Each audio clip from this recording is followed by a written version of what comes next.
Handgun merupakan senjata andalan dari sang pemeran utama ini ya. Yap, handgun sangat dibutuhkan di awalan game ini karena memang senjatanya yang fleksibel.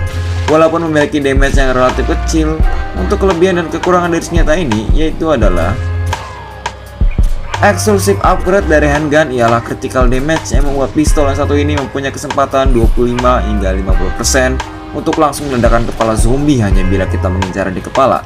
Bisa diketahui ini sangat sekali berguna bila kita sedang berhadapan dengan zombie yang cukup kuat. Karena hanya dengan menembakkan kepalanya saja, kita bisa berharap bahwa musuh akan langsung tewas. Perlu diketahui senjata ini walaupun harus mengincar kepala musuhnya agar efektif, tapi handgun merupakan pistol yang paling tidak stabil dan rendah akurasinya, atau bahkan bisa dibilang akurasinya payah banget. Jadi sebelum kalian membawa senjata ini sampai ke level terakhir ya, alangkah baiknya kalian belajar menembak terlebih dahulu hingga kalian benar-benar mahir untuk menggunakan handgun.